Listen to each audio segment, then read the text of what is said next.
Okay चले यार start कर लेते हैं हम अपना practice session. So practice sheet में से क्वेश्चन डिस्कस करने वाले हैं हम आज। सो प्रैक्टिस शीट ये मैंने ग्रुप पे पोस्ट किया हुआ है, इसमें से आज हम क्वेश्चन डिस्कशन करेंगे। Okay so one by one एक एक क्वेश्चन करके प्रॉपरली हम चेक कर लेते हैं। आप लोग आंसर भी करते जाएंगे, आइडियाज और बाकी सारी चीजें, और अकॉर्डिंगली अपन देखेंगे। ओके ठीक है।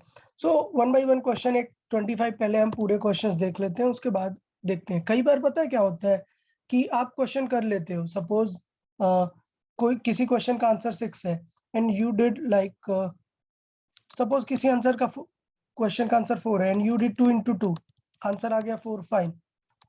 बट मे बी कॉन्सेप्ट क्या था कि 2 + 2 करना था, तब भी तो आंसर 4 ही आता है ना। तो आप आइडिया समझ रहे हो मैं क्या बताना चाह रहा हूँ? मैं ये बताना चाह रहा हूँ समटाइम्स आप कुछ गलत टेक्निक लगाते हैं and you get the answer, और एकदम आप खुश हो जाते हैं कि ओके फाइन मुझे आ गया। But it's very important to be in the discussion. उससे आपको क्लियर पता चलेगा कि एक क्वेश्चन को कैसे हमें अटेम्प्ट करना चाहिए था, क्या मल्टीपल पॉसिबिलिटीज हो सकते हैं। सो डिस्कशन बहुत ही इंपॉर्टेंट रहता है। चलिए स्टार्ट करते हैं अपन फर्स्ट क्वेश्चन से। रीड कर लेते हैं question. Which one of the following is not the unit of mass? यार अब देखो यूनिट ऑफ मास की बात आ रही है, तो ये यार नॉलेज बेस्ड क्वेश्चन हुआ। आपको रीड करके ऑप्शन से ही पता चलेगा कि क्या है या नहीं। जैसे बात आई मीट्रिक टन, तो यार आपने सुना ही होगा मीट्रिक टन। जब बहुत ज्यादा हैवी वेट्स की बात आती है, मतलब ये जो ट्रक और हैवी व्हीकल्स हैं उसमें जो भी बातें होती हैं वो मीट्रिक टन में होती हैं, मतलब बहुत बड़े लगेज और इनकी बातें। कोई बताएगा मीट्रिक टन कितना होता है? 1 metric tonne. 1000 kg। Yes, so 1 metric tonne is exactly 1000 kg। तो देख रहे हैं कितना बड़ा यूनिट ऑफ मास है और बहुत ही ज्यादा यूज भी होता है। उसके बाद मैं एक डी ऑप्शन को थोड़ा मार्क करता हूँ, क्विंटल। 1 क्विंटल कितना होता है? 100 kg। यस, सो 1 क्विंटल कितना होता है? 100 kg। So it means you can relate कि 1 क्विंटल 1 टन में कितने क्विंटल हो जाएंगे? 10 क्विंटल। ओके, तो ये प्रॉपर यहाँ से है। सो 2 यूनिट तो हमें फॉर श्योर नॉलेज बेस्ड थे। इसके बाद बात करते हैं AMU, atomic mass unit. So name से ही क्लियर है, AMU एटॉमिक मास यूनिट, ये हम केमिस्ट्री में यूज करते हैं। क्यों? क्योंकि ये बहुत ही लोवेस्ट यूनिट ऑफ मास है AMU। ओके, सी दिया हुआ है मिली न्यूटन। हमें पता है कि मिली क्या है? एक प्रीफिक्स है। प्रीफिक्स है। यस, और एक्चुअल जो यूनिट है वो क्या है? न्यूटन। तो न्यूटन। न्यूटन से हमें पता है किसका यूनिट है न्यूटन? फोर्स का। तो पक्का यही पॉइंट हुआ कि this is not the unit of mass. Yes clear ना? Yes sir. तो हमें क्या चीज और याद रखने हैं? ये 2 चीजें याद रखने हैं। क्या? Ton and quintal. ओके चलिए नेक्स्ट पॉइंट रीड कर लेते हैं। So which one of the following is not a unit in SI system? ठीक, अच्छा याद है मैंने बात किया था कि SI सिस्टम में यूजुअली साइंटिस्ट के नेम पे यूनिट होते हैं या फिर हाँ। MKS वाले ही कैरी हाँ। फॉरवर्ड होते हैं। तो ये all these 4 are scientist. Okay, Faraday, आप बताएंगे फेरेड आपने कहाँ सुना है? Electromagnetic induction. Electromagnetic induction. Very good यार। सो क्लास 10th में आपने फेरेड में सुना है, फैराडेज लॉ, इलेक्ट्रोमैग्नेटिक इंडक्शन। ठीक है, सो ऑफ कोर्स ये एक साइंटिस्ट का नेम है, तो ये हो जाएगा। उसके बाद पास्कल, ये भी आपने सुना है क्लास 9th में। क्या है ये? वो सर प्रेशर का यूनिट। प्रेशर का यूनिट है। Very good, pressure. पास्कल ने डिटेल एक प्रेशर लॉ बताया था उसके बेस पे। तो फैराडे पता है किसका यूनिट है? ये ऐसा भी लर्न करने की जरूरत नहीं है क्योंकि ये 12th में रहता है। ठीक है, फैराडे का जो यूज आता है वो 12th में आता है। मैं टर्म दिखाता हूँ। फैराडे जो फैराड होता है वो कैपेसिटेंस का यूनिट होता है। अब ये कैपेसिटेंस क्या होता है? तो आपने रेजिस्टेंस सुना है क्लास 10th में? हाँ। Yes sir. तो रेजिस्टेंस का यूनिट क्या होता है? ओम। ठीक है, ओम। सो वैसे ही एक ऐसा एक सिंबल बनाते हैं, ये होता है कैपेसिटर का सिंबल, जिसका यूनिट होता है क्या? फैराड। मतलब कैपेसिटर पता है कहाँ पे आप देखते हो? कैपेसिटर ऐसा एक ऐसा सिलेंड्रिकल कैपेसिटर बहुत ज्यादा कमर्शियल यूज होता है। अगर आपने कभी फैन देखा हो, मतलब फैन तो ऑफ कोर्स देखा है ना, फैन के साथ में कंडेंसर लगा होता है ऐसा सिलेंड्रिकल, कभी नोटिस किया है किसी ने? हाँ फैन के साथ, किसी भी मोटर्स के साथ लगा होता है वो कंडेंसर। वो कंडेंसर ही क्या होता है? कैपेसिटर होता है। वो कंडेंसर ही क्या होता है? कैपेसिटर होता है। और वो कंडेंसर जो कैपेसिटर है, उसी का यूनिट क्या होता है? कैपेसिटेंस होता है, फेरेड होता है। बट वो अभी हमें जरूरत नहीं है। क्यों? क्योंकि रेजिस्टेंस और कैपेसिटर ये सब हम कहाँ पे पढ़ेंगे? 12th में। ओके, सो आपने 10th में रेजिस्टर पढ़ा है, बट कैपेसिटर पढ़ा था क्या किसी ने? No sir. No sir. जी सर। पढ़ा था okay, sir. Fine fine, no problem. So अभी आपको माइंड में रखना है कि ठीक है, फेरेड साइंटिस्ट हैं, आप जानते ही हो। उनका जब हम यूनिट कैपेसिटेंस देखेंगे तो देख लेंगे, कोई दिक्कत नहीं है। ओके, फिर टेस्ला। टेस्ला भी आई गेस आपने सुना होगा, मतलब हाँ रिसेंटली 10th जो। में था। हाँ, नो सर। टेस्ला किस। ओके, पहले बात तो टेस्ला भी कंपनी तो सुनते हो ना, टेस्ला कंपनी सब जानते हैं ना। हाँ यस। सर। हाँ सर। हाँ ठीक है, Yes. इसका उससे कोई रिलेशन नहीं है। ये टेस्ला क्या साइंटिस्ट का नेम है? ये है मैग्नेटिक फील्ड का। किसका यूनिट है ये? Magnetic field. Magnetic field. Magnetic field. तो याद है ना, आपने पढ़ा होगा कि मैग्नेटिक इफेक्ट ऑफ करंट करके 10th में। हाँ यस सर। हाँ हाँ, तो वहां पे जो magnetic field, magnetic effect of current है, वहां पर करंट की वजह से मैग्नेटिक इफेक्ट उसका देखते हैं। बट वहां पे मे बी आपने यूनिट नहीं ध्यान दिया, बट वो यूनिट क्या रहता है? टेस्ला। टेस्ला। हाँ अच्छा चलो, अच्छा, MRI वर्ड सुना है? हाँ हाँ सर। MRI सबने सुना है ना? वो हेड का MRI स्कैन करवाते हैं, CT स्कैन। हाँ तो कभी नोटिस किया है कि आप देखो कि बहुत सारे उसमें साइन बोर्ड जो लिखे होते हैं हॉस्पिटल्स में, उसमें लिखा होता है 1.5T MRI, 3T हाँ MRI। हाँ बहुत बड़ी मशीन हो जाती है 3 टेस्ला। सो वो एग्जैक्टली टेस्ला होता है। क्यों? क्योंकि MRI होता है magnetic resonance imaging.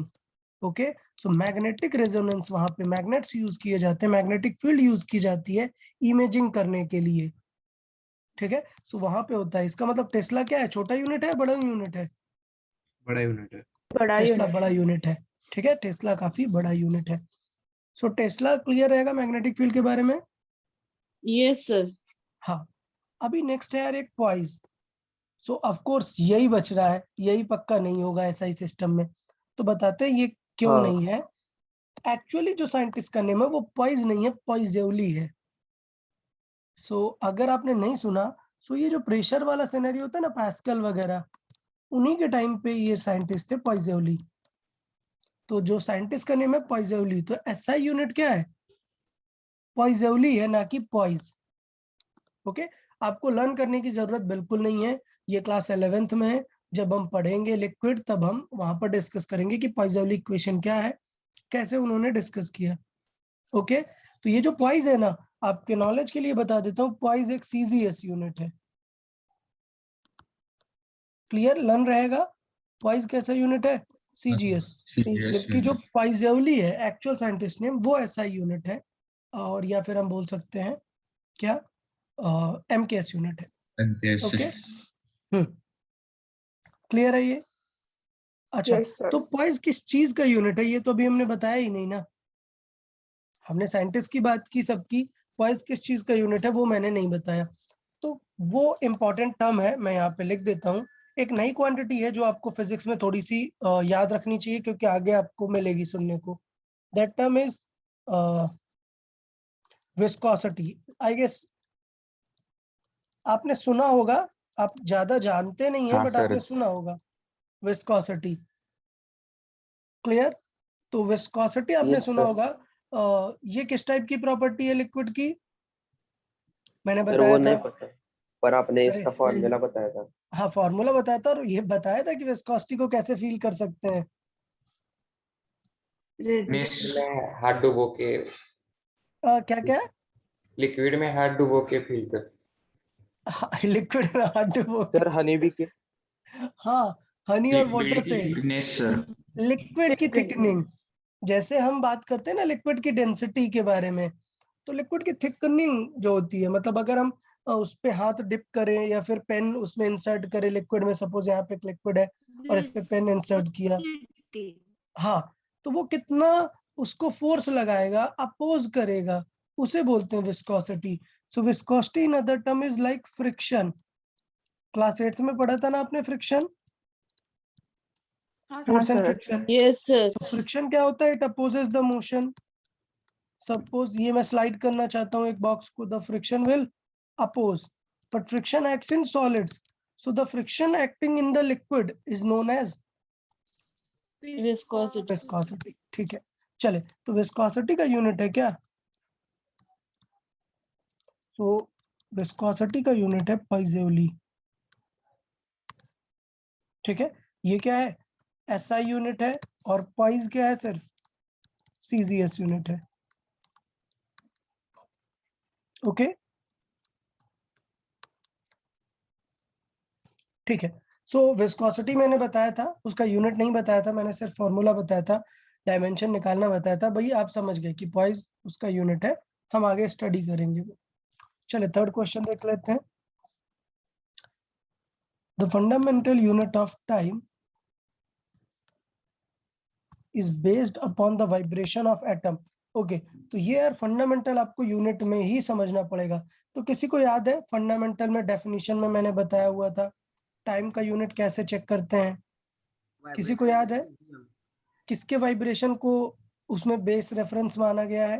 cesium, caesium के।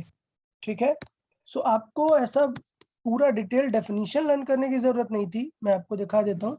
सिर्फ आपको एलिमेंट थोड़े से लर्न करने हैं कि किस चीज को कैसे डिफाइन किया हुआ है। सो लेंथ में किस चीज को यूज किया था? स्पीड ऑफ लाइट को। क्लियर? लेंथ में Yes. किसको यूज किया था? स्पीड ऑफ लाइट, मतलब डिस्टेंस कवर्ड बाय लाइट, ये चेक किया था। मास को एकदम नया रीडिफाइन कर दिया है। क्या डिफाइन किया है? किसे यूज करके? Planck constant. हाँ, ठीक, और टाइम में किसे यूज किया गया? सीजियम मॉलिक्यूल की फ्रीक्वेंसी को। ओके, yes sir, ओके, ठीक है। सो वापस आ जाते हैं अपन। ओके, नेक्स्ट नंबर 4 देख लेते हैं। x is distance. So read करें question. If x is like this, where x is distance by the body in kilometers, while t time is in second, then the unit of b is, हमें unit of b मतलब ये तो बिल्कुल dimension जैसा हुआ ना, x is equal to क्या होता है? at plus bt square। अब मैंने क्या बताया था कि जब भी कभी ऐसे इक्वेशन टाइप हो जाए, किस चीज को टारगेट करना होता है? प्लस या माइनस साइन। प्लस या माइनस साइन। तो प्लस मिल रहा है ना, और मैंने बताया कि फिजिक्स में एक बहुत ही अच्छा रूल है, और ये फिजिक्स में एकदम यूनिवर्सल समझो कि कोई दो क्वांटिटीज को ऐड तभी कर सकते हो जब वो नेचर में कैसी हो? सिमिलर हो। Well, clear? और यार जब ऐड करके आंसर आएगा तो वो आंसर भी किसमें होगा? same, सेम यूनिट में होगा। मतलब मीटर को मीटर से ऐड करोगे तो आंसर मीटर आएगा, मीटर स्क्वायर नहीं आ जाएगा, मल्टीप्लाई करने में स्क्वायर आएगा। तो इसका मतलब सबकी डायमेंशन सेम है। तो पहले हम क्या यूज कर सकते हैं? x की dimension is equal to at। तो यहाँ से किसकी डायमेंशन आ जाएगी? a की डायमेंशन। क्या क्वेश्चन में हमसे a की डायमेंशन पूछा है क्या? नहीं, नहीं, b की पूछा है। नहीं तो हमें पूछा। ये नहीं इक्वेट करना चाहिए, हमें क्या करना चाहिए? x is equal to bt square। Equal to BT square. Okay, क्योंकि मुझे पता है कि all three will have same dimension, किसी को भी यूज कर सकते हो। सो b की डायमेंशन क्या हो जाएगी? x मतलब क्या? मीटर। किलोमीटर दिया है क्वेश्चन में, x क्या है? किलोमीटर, और t क्या है? Second square square. So b का यूनिट क्या आ जाएगा? Kilometre per second. Per second square C option. C option. ठीक है, तो जिन लोगों ने क्वेश्चन सॉल्व किए हैं उन्हें तो बिल्कुल क्लियर समझ आ रहा होगा कि अच्छा हुआ उन लोगों ने कर लिया, और जिन लोगों ने नहीं किया है उनको यार नॉलेज फैक्ट पता चल रहा है या नहीं? यार जिन लोगों ने सॉल्व नहीं किया, starting one, I forgot the name. Yes यार सर। क्लियर? हाँ, ओके हाँ सर, समझ आ रहा ओके गुड। चले नेक्स्ट कंटिन्यू करते हैं। Which one of the following is not unit of energy? तो ये तो मतलब अच्छा इंटरेस्टिंग है, ये आपको लर्न भी रहने चाहिए कि जनरली एनर्जीज किस फॉर्मेट में रहते हैं। तो कैलोरी एक एनर्जी है, बिल्कुल है। किसका यूनिट है ये? किस टाइप की एनर्जी का यूनिट है? Heat. Heat. हीट का, वेरी गुड। फिर उसके बाद इलेक्ट्रॉन वोल्ट, तो ये किसकी एनर्जी है? Potential energy. Electric current, electric current, potential difference, okay.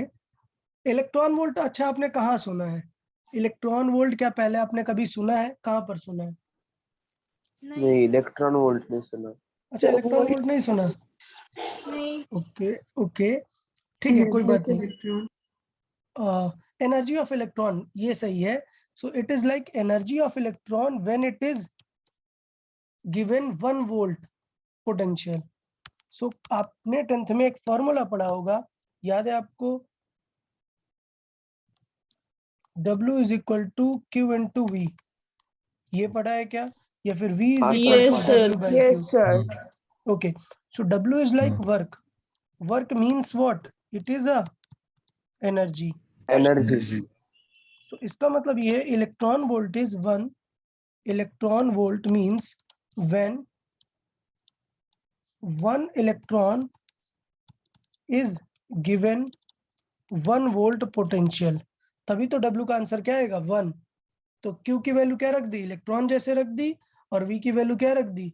1 volt रख दी, तो उसी को क्या बोलते हैं? Electron volt. So when 1 electron is given 1 volt, तो उसकी एनर्जी को क्या बोलते हैं? Electron volt. तो आंसर क्या आ जाएगा एनर्जी का? एनर्जी का आंसर आएगा Q इंटू V। Q की वैल्यू क्या होती है? किसी को पता है इलेक्ट्रॉन का चार्ज? सर बहुत कम होते हैं, रेस टू बहुत माइनस 16 होते 1.6 into 10 raised to minus 16. 19. -19, very good. So ये यार वैसे लर्न रखना चाहिए, केमिस्ट्री में बहुत जरूरत पड़ती है इसकी। So this is the charge of 1 electron into ये 1 वोल्ट। सो आंसर कितना आया? 1.6 इंटू 10 पावर -19 इलेक्ट्रॉन वोल्ट, ये आया जूल। सो इसका मतलब देखो कि ये एनर्जी हो गई इतने जूल। सो और एनर्जी कितनी है हमें पता है कि इलेक्ट्रॉन की इस एनर्जी को क्या बोलते हैं? 1 इलेक्ट्रॉन वोल्ट। इसका मतलब क्या हुआ कि यार 1 इलेक्ट्रॉन वोल्ट बहुत ही छोटी एनर्जी है, समझ आया? कितनी कम है देखो, 10 टू दी पावर कितनी? -19। क्यों? क्योंकि इलेक्ट्रॉन का चार्ज इतना कम होता है। सो इसका मतलब ये एनर्जी पता है कहाँ पर यूज होती है? एकदम एटॉमिक लेवल्स के डिस्कशन में, एनर्जी ऑफ एटम्स में ये यूज होती है। मतलब जब हम बोलते हैं कि एक एटम से, सुना होगा ना आपने केमिस्ट्री में कि एक एटम से इलेक्ट्रॉन दे दिया एटम ने दूसरे उसको रिएक्शंस करते हैं ना, तो इसका मतलब वहां पर होता है कि एक एटम को हमने थोड़ी सी हीट दी और उसने अपने इलेक्ट्रॉन्स दे दिए बहुत सारे। सो वो थोड़ी सी हीट से क्यों इतने सारे इलेक्ट्रॉन दे दिए? क्योंकि इलेक्ट्रॉन को जो एनर्जी चाहिए बहुत ही कम चाहिए, समझ रहे हैं? सो इलेक्ट्रॉन वोल्ट क्या है? बहुत ही स्मॉलेस्ट एटॉमिक लेवल की एनर्जी का यूनिट है। इन सिंपल वे बोल सकते हैं energy carried bye electron when it is given 1 volt given 1 volt of potential. Okay, अच्छा ये पता है आपको एक्सरेज? हाँ पता है ना सर। तो पता है एक्सरे जनरेट करना इतना कॉस्टली क्यों होता है? सब लोग ऐसे अफोर्ड क्यों नहीं करते हैं?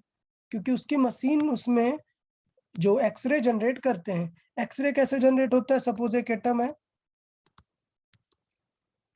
एटम के एक बहुत ही क्लोज इलेक्ट्रॉन को आपने एनर्जी दी, तो वो क्या करता है? वो बाहर वाले ऑर्बिट में जाने का ट्राई करेगा। ये तो पता है ना केमिस्ट्री नहीं, में? वहां पे ही रहता है। नहीं, जब हाँ हम सर। एनर्जी देंगे तो बाहर के ऑर्बिट्स में जाता जाएगा ना, और ज्यादा एनर्जी दे दी तो बाहर निकल जाएगा। हाँ सर। तो जब हम एक बड़े एटम पे, हैवी एटम पे देते हैं एनर्जी, तो वो बाहर निकलता है। और अगर वो पूरा बाहर नहीं निकल पाया, पूरा बाहर निकल गया तो मतलब दूसरे एलिमेंट में आ जाएगा। पूरा बाहर नहीं निकल आया तो वो क्या करता है? अपनी स्टेट को रीगेन कर लेता है। तो इसका मतलब आपने उसे दी 50 एनर्जी, उसने ली, और अब वो बाहर तो पहुंच नहीं पाया, क्योंकि बाहर जाने के लिए कितनी चाहिए? लेट से 70 चाहिए। आपने तो उसे कितनी दी? 50 दी। तो वो वापस रिटर्न आ जाएगा 50 रिलीज करके। जैसे ही आप हटोगे थोड़ी देर बाद, तुरंत वो बोलेगा कि ले जाओ अपनी 50 वेस्ट, वापस अपने प्लेस पे आ जाएगा। तो ये जो 50 निकलती है, ये एनर्जी के फॉर्मेट में निकलती है। किनके फॉर्मेट में? X rays. तो ये इलेक्ट्रॉन को पता है कितनी एनर्जी देनी पड़ती है? 30 किलो वोल्ट। तो इसे हम एनर्जी क्यों बोलते हैं? क्योंकि यहाँ पर इलेक्ट्रॉन्स को एनर्जी दी जाती है, क्योंकि अब आप एटम को ऐसे एनर्जी नहीं दे सकते हो ना, तो एनर्जी किनके थ्रू दी जाती है? इलेक्ट्रॉन्स के थ्रू। तो ये इलेक्ट्रॉन आते हैं किससे? 30 किलो वोल्ट लेके, और ये इलेक्ट्रॉन को हिट करते हैं, अपनी एनर्जी दे देते हैं, ये इलेक्ट्रॉन बाहर जाता है, और पूरा बाहर नहीं जा पाता तो वापस रिटर्न आके क्या निकाल देता है? एक्सरेज। टेंशन नहीं लेना, ये एकदम मॉडर्न फिजिक्स है, मॉडर्न फिजिक्स में हम ये सब स्टडी करेंगे, ठीक है। तो अभी का हमारा टारगेट सिर्फ क्या था? इलेक्ट्रॉन वोल्ट को समझना कि ये बहुत ही स्मॉलेस्ट यूनिट ऑफ एनर्जी है। क्लियर? Yes sir. ये दिख रहा है ना अमाउंट कितना कम है? यस अच्छा, सर। तो कैलोरी हो गया और इलेक्ट्रॉन वोल्ट हो गया। किसी को पता है कैलोरी कितना इक्वल होता है जूल के? कैलोरी बड़ा यूनिट है या छोटा यूनिट है? 4.8 जूल। Very good. बड़ा यूनिट है। बड़ा यूनिट है ये। इसकी वैल्यू क्या होती है? 1 कैलोरी इज इक्वल टू होती है 4.18 जूल। Yes, good. सो ये बड़ा यूनिट है, ऑफ कोर्स ये बड़ा यूनिट है। अच्छा, ये हो गया। देन यहाँ पर देखें मेगावाट। मेगावाट तो आपने सुना होगा पक्का, पावर प्लांट में आप सुनते हो ना कि Yes, अभी sir. गवर्नमेंट इतने हाँ, मेगावाट सर। का पावर प्लांट लगाने वाली है। तो ये कंफर्म हो गया कि मेगावाट तो किसका यूनिट है? पावर का। क्लियर Power सबको? का। हाँ। एनर्जी। ये वैट आवर किसका यूनिट होगा? एनर्जी ये का। वैट आवर एनर्जी वैट का आवर यूनिट एनर्जी है। का यूनिट है। जी। हाँ, ये आपने 10th में पढ़ा है ना? क्योंकि पावर इज इक्वल टू क्या देखते हैं यस, फिर? Work done upon time. Time. Work done मतलब एनर्जी। सो एनर्जी क्या होगा? Power into time. Power into time. Watt into hour कर दिया तो ये आ गया हमारा क्या? एनर्जी। तो ये बेसिकली काफी बड़ा यूनिट ऑफ एनर्जी है क्या? Watt hour. अच्छा, किलो वैट आर क्या होता है? 1000 watt. 1000 watts per hour. हाँ, वैट पर आर नहीं, वैट इनटू आर है। हाँ, वैट इनटू आवर। हाँ, सो किलो वैट आर ये क्या हो जाता है? ये हो जाता है क्या? 1000 आर watt. 1000 watt hour. अच्छा यार, ये बहुत ही फेमस यूनिट ऑफ एनर्जी है किलो वैट आर। कोई बताएगा क्या है ये किलो वैट आर? सर वो किलो हमारे वैट यूनिट ना। हाँ एग्जैक्टली। इलेक्ट्रिकल सप्लाई, जो होम सप्लाई होती है ना, इलेक्ट्रिकल एनर्जी का यूनिट है ये क्या? Kilo watt hour. क्या? Kilo watt hour. ये एग्जैक्टली होता है क्या? 1000 वैट आर वैट के। आवर। और ये यूनिट क्या है? एनर्जी का यूनिट है। It's a unit of electrical energy.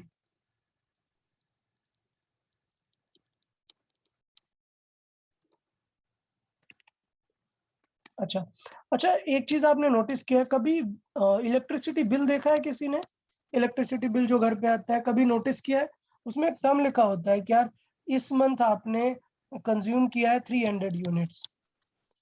तो हाँ वो सर। यार कंज्यूम तो हम एनर्जी करते हैं, इलेक्ट्रिकल एनर्जी। ऐसे यूनिट क्यों लिखा होता है? तो बेसिकली वो जो यूनिट लिखा होता है ना, वो यूनिट ही क्या है? Indirectly Watt hour. Watt hour. Watt kilo hour. Watt our.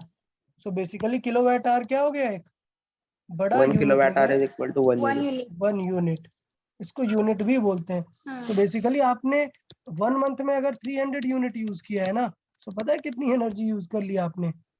300 into 1000, 1000। इतनी वैट आवर एनर्जी आपने यूज कर ली। समझ आया सबको? Yes, हाँ sir. सर। हाँ ठीक है, चले। सो नेक्स्ट क्वेश्चन पे चलते हैं। Question number 7। ये क्या है? A volume of 100 cubic metre is equal to. तो यार क्यूबिक मीटर ये समझना है। कभी भी ऐसा टर्म होता है स्क्वायर मीटर या क्यूबिक मीटर, तो इसका सिग्निफिकेंस क्या है वो समझें। ये क्वेश्चन नंबर 7 देखें, इसका सिग्निफिकेंस क्या है वो समझें। कभी भी ऐसा लिखा हुआ है 1 स्क्वायर मीटर, इसका मतलब होता है 1 मीटर का स्क्वायर, यूनिट का स्क्वायर। सो 1 हाँ, क्यूबिक मीटर का मतलब क्या होगा? 1 मीटर का क्यूब। 1 मीटर का क्यूब। अभी हमें क्वेश्चन चाहिए कि इसे हमें कन्वर्ट करना है किसमें? सेंटीमीटर में। सेंटीमीटर क्यूब में। तो साइड पे अपन लिख लेंगे ना यार, 1 मीटर में कितना सेंटीमीटर होता है, पता है 1 मीटर में कितना सेंटीमीटर है? हाँ 1 metre equal to 100 100 centimetre. Centimetre. पहली बात तो ये लर्न है, और दूसरी बात जो प्रीफिक्सेस थे मैंने उसमें बताया था कि metre is our reference, centimetre में 2 चेंजेस आने वाले हैं, तो उससे हम देख सकते हैं कि ये 100 का फैक्टर आएगा। बट ये जो मीटर के ऊपर क्यूब है ना, 1 into 100 सेंटीमीटर तो लिखा, बट उसका हमें क्या करना पड़ेगा? क्यूब करना पड़ेगा। क्यूब करना पड़ेगा। तो कितने जीरोज हो जाएंगे? 10 to the power 5 0 10 to the power 5। 5 कैसे आ जाएंगे यार? 6 हाँ आएंगे ना। सॉरी 6, हाँ 10 to the power 6। ठीक है, और 3 सेंटीमीटर + 2 3 + 2 नहीं कर देंगे कि 5 आ जाएगा।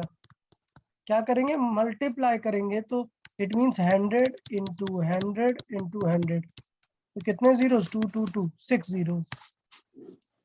समझ आया ये क्यूबिक मीटर? जाता है। ऑप्शन डी क्यों आएगा? अच्छा हाँ सॉरी, 100 क्यूबिक मीटर है, तो अभी हमें यहाँ पर 100 लेना चाहिए ना। यहाँ पर मैं कर देता हूँ 100 क्यूबिक मीटर। तो इसका मतलब क्या होगा? 100 यूज करेंगे एन मीटर क्यूब। सो यहाँ मल्टीप्लीकेशन में 100 यूज करेंगे। सो टोटल 6 जीरोस वहां से और 2 जीरोस बाहर से, टोटल कितने हो गए? 8 जीरोस। डी 8 आंसर हो zeros। जाएगा। ओके अच्छा, 6 स्किप हो गया हमसे। 6 क्या है? 1 माइक्रोन। ऑलरेडी बताया था माइक्रोन क्या होता है, माइक्रोमीटर। वो कितना होता है मीटर में? 10 raised to -4। ओके, सो मैंने प्रीफिक्स वाइज बताया था कि माइक्रोन कितना प्रीफिक्स होता है? -6। और माइक्रोन से हमें किसमें कन्वर्ट करना है? सेंटीमीटर। सेंटीमीटर। तो सेंटीमीटर कितना होता है? -2। तो क्या बताया था -2 कि जिससे जिसमें कन्वर्ट करना है -6 उसमें -2। -2। So minus of minus will become +2. So it will be 6 to the power -4. Clear ना? डी आंसर आ Yes, जाएगा। sir. ओके ठीक है, नंबर 8 देखें। The wavelength of a spectral line is this much nm। nm मतलब समझ गए? n मतलब nanometre. What is in millimetre? So इसका मतलब क्या से क्या कन्वर्ट करना है? 8 नंबर नैनोमीटर देखें से तो मिलीमीटर। नैनोमीटर से मिलीमीटर। तो बताएं, नैनोमीटर से मिलीमीटर, नैनोमीटर का प्रीफिक्स क्या होता है? -9 10 raised to -9। -9 यस। सो हमें कन्वर्ट करना है नैनोमीटर टू मिलीमीटर। मिलीमीटर, और नैनोमीटर होता है 10 पावर -9, मिलीमीटर कितना होता है? 10 पावर 10 power -3। तो समझ गए आप क्या फर्क पड़ेगा? हाँ Yes, sir. Sir answer option B होगा ना? एक सेकंड, 10 पावर -9 टू -3, तो कितना आ गया? ये 10 पावर -6 आ जाएगा। 6। ये फाइनल आंसर होगा। सो पॉइंट ये है कि 480 है ना यहाँ पर, तो हाँ हमें कन्वर्ट करना है 480 नैनोमीटर को मिलीमीटर में, तो 480 तो रहेगा ही ना वहां पर। सो 480 सर हाँ उसका अगर एक हमने 0 ले लिया तो फिर 48 into 10 raised to -5 मिलीमीटर होता है। अच्छा हाँ, पॉइंट ये है क्योंकि कि ये वैसा जो 10 ऑप्शन ही पावर नहीं है। हाँ 10 पावर -6 है ना, उस पे एक 0 कम है, तो हमें क्या करना चाहिए? इसकी जो एक नेगेटिव पावर है उसको इस पॉजिटिव 0 से कैंसिल करना पड़ेगा। मतलब देखें, ये आपको सॉल्विंग पता होगी, जैसे लिखा हुआ है 100 into 10 to the power 4, इसका मतलब ये 4 zeros है और ये 2, टोटल कितना हुआ 10 to the power 6। 6 अगर मैंने 100 into 10 to the power -4 कर दिया है, इसका मतलब ये नेगेटिव पावर है, तो जब ये पावर जीरोस को ऐड कर रहा है पॉजिटिव, तो ये पावर जीरोस को कम करेगा, तो आंसर कितना आ जाएगा? 10 to the power 10 to the power -2। -2। क्यों? क्योंकि 2 जीरोस कम हो गए हैं। तो सिमिलरली यहाँ पर 1 0 कम करेंगे तो पावर 1 कम हो जाएगी। क्या आंसर आएगा? 48 into 10 to the power -5। So which option? B। B option B. तो ऐसा नहीं है कि 10 पावर -6 देख के तुरंत मार्क कर देना है, क्वेश्चन को थोड़ा सा रीड करना है अच्छे से। क्लियर है सबको भी? हाँ सर। ओके, क्वेश्चन नंबर 9 देखें। Which of the following is correctly expressed? अच्छा, तो मैंने बताया था कि यूनिट जो लिखते हैं, फुल यूनिट, क्या कैपिटल लेटर यूज करते हैं क्या? नहीं नहीं, नहीं स्मॉल लेटर स्मॉल लेटर। और अगर ओनली सिंगल नेम यूज करना है, सपोज मुझे न्यूटन यूज करना है, तो सिर्फ कैपिटल एन लिख सकता हूँ, लेकिन जब भी फुल न्यूटन लिखूंगा तो small, small N full Small. Full joule लिखूंगा तो स्मॉल। Small. ओके, सो कौन सा करेक्ट है फिर? Option C. Option C. तो ये सारे सबको याद है ना ये चीजें? यस हाँ, यस sir. सर। हाँ सर याद। ओके, गुड, ठीक है। चलिए, सो यहाँ तक डिस्कशन हो गया अपना। क्वेश्चन नंबर 10 देखते हैं, इसमें थोड़े से कुछ नए नए टर्म्स आपको दिखने को मिलेंगे। चलिए 10 देख लेते हैं, किसका यूनिट पर करेक्ट नहीं है। तो ये चीजें आपको अभी सीख लेनी है, लर्न करने हैं, ये सारे क्या है। पहले देखो एनर्जी, एनर्जी का क्या होता है डायमेंशन? एनर्जी का डायमेंशन ml2t-2 ml2t-2। तो इसका मतलब क्या हुआ? m मतलब kg, l मतलब metre, Meter square. Metre metre. Square, Upon minus second है square. मतलब अपॉन पर है, पर हाँ। Second square. तो हमें पता क्या है? एनर्जी।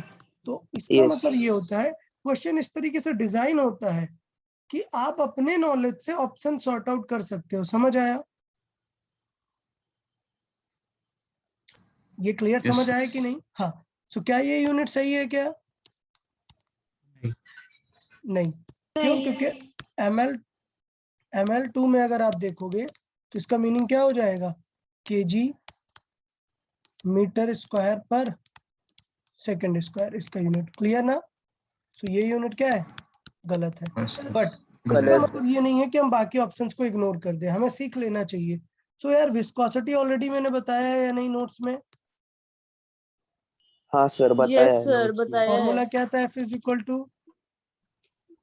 6 Viscosity पाई का 6 pi eta RV. R V. So F हो गया न्यूटन। अभी R और V को देख लेते हैं। तो R क्या है? मीटर, और V क्या होगा? मीटर पर मीटर पर सेकंड। सेकंड। सो सेकंड इधर इनटू पे जाएगा और मीटर स्क्वायर डिवाइड में आएगा, डिनोमिनेटर में डिनोमिनेटर में। तो आएगा newton into second upon metre metre square. Square. Okay, ठीक है। सो ये आपको पता है। रिजिडिटी मॉडुलस, तो रिजिडिटी मॉडुलस जो होता है, आपको याद हो मैंने बताया था स्ट्रेस, प्रेशर, ये सब लोग सेम हाँ। होते हैं। Stress, pressure, elastic modulus, elastic modulus, या फिर रिजिडिटी मॉडुलस। और आप आगे बहुत सारे ऐसे सुनोगे, रिजिडिटी मॉडुलस और यंग्स मॉडुलस।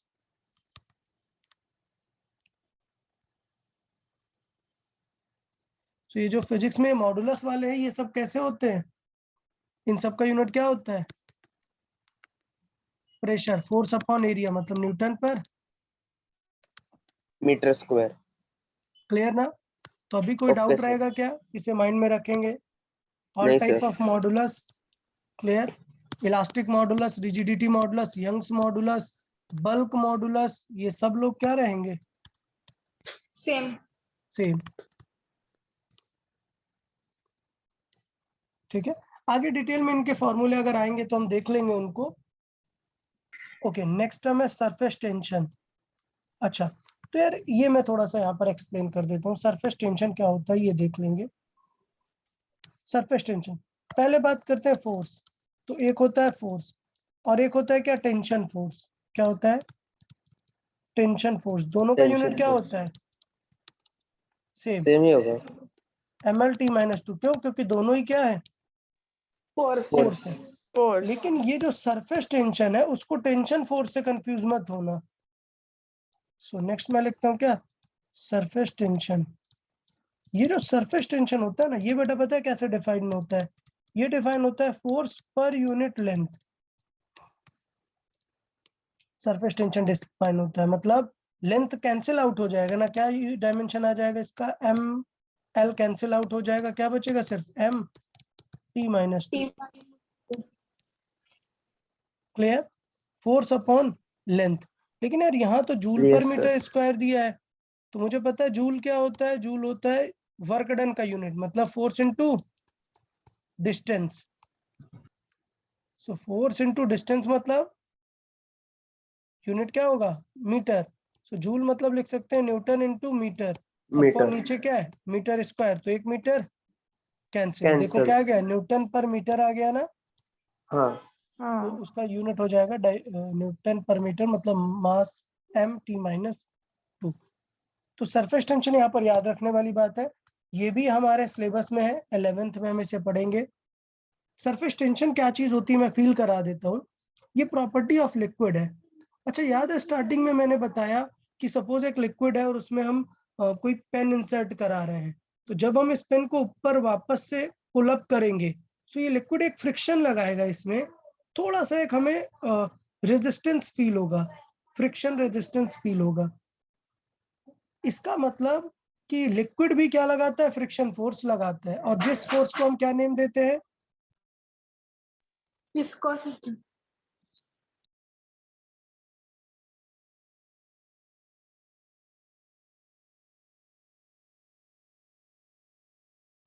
ओके क्या नेम देते हैं उसको, विस्कोसिटी। विस्कोसिटी। क्लियर। अच्छा अभी एक और सिनेरियो देखते हैं कि यार कभी आपने देखा है कि लिक्विड के ऊपर ऐसा थोड़ा सा लिक्विड अगर ये हो जाता है, थोड़ा सा गंदा हो जाता है लिक्विड, तो आप एक चीज नोटिस करते हो, बहुत सारे उसमें इंसेक्ट्स मॉस्किटो वगैरह उस पे ऊपर बैठे रहते हैं लिक्विड के, बट वो हाँ ऐसे लिक्विड के अंदर डिप हो जाते हैं क्या, नहीं। क्या वो लिक्विड में फ्लोट कर रहे होते हैं क्या, नहीं। वो वेट भी नहीं होते लिक्विड में। तो इसका मतलब ये होता है कि लिक्विड के सरफेस के ऊपर अगर आप देखोगे ना, तो ऐसी एक पॉलीथीन की मेम्ब्रेन टाइप आपको फील होती है। कभी नोटिस किया, लिक्विड को अगर बहुत देर रखे रहने दे, कभी नोटिस किया आपने इस चीज को, नो सर। ओके। ये आपने ऐसा देखा, बहुत सारे मतलब लिक्विड बेसिकली जब थोड़ा पुराना हो जाता है तब आप ऊपर देखते हो कि सरफेस में एक लेयर टाइप नहीं बन जाती है लिक्विड की। आप कभी कभी भी नोटिस करना, मतलब लिक्विड पुराना हो जाता है तो एक लेयर बन जाती है, तो वो जो लेयर बन जाती है वो बेसिकली सरफेस टेंशन को बढ़ा देती है। In other sense simple words में देखूं तो कोई सा भी लिक्विड हो, उसके सरफेस पे एक स्ट्रेचिंग फोर्स फील होता है, उसको क्या बोलते हैं, सरफेस टेंशन। ठीक है, इन डिटेल इसे हम उस चैप्टर पे देखेंगे कि what is the reason for surface tension, मतलब why all liquid has this force. Sir, या is surface tension related to buoyancy? नहीं, सरफेस टेंशन बॉयंसी से रिलेटेड नहीं है। I state the major difference in buoyancy and surface tension. देखें buoyancy क्या होता है, when you immerse an object, तो ऑब्जेक्ट का एक वॉल्यूम लिक्विड के अंदर चला जाता है ना, हाँ बिकॉज ऑफ दैट वॉल्यूम ये एक फोर्स लगाता है, और उस फोर्स को बोलते हैं क्या, buoyancy। buoyancy। लेकिन surface tension is not that force, surface tension is जो उसके कांटेक्ट पे लगता है, सरफेस लगाएगा, मतलब आप देखो कि किसके कांटेक्ट पे लिक्विड स्टिक करने जैसा फील देगा आपको यहाँ पर। इवन आप कंटेनर में देखो, कभी कभी आप नोटिस करो कि लिक्विड यहाँ पर थोड़ा सा ऐसे ऐसे राइज होता है ना, स्टिक कर जाता है। हाँ हाँ, that stickiness is because of surface tension. Surface वो टेंशन। ऐसे बॉटम में नहीं दिखेगा कि लिक्विड ऐसे डिफरेंट शेप ले रहा है, कहाँ पर दिखेगा, सिर्फ टॉप पर, सरफेस पर। वही क्या है हमारा, सरफेस टेंशन है। Surface tension. अब इसका रीजन क्या है, इसका रीजन मॉलिक्यूलर कोहेशन और एडेशन है। अगर आपने ये दो वर्ड सुने होंगे, कोहेसिव फोर्सेस क्या होते हैं, किसी ने सुना है क्या ये word, cohesive forces?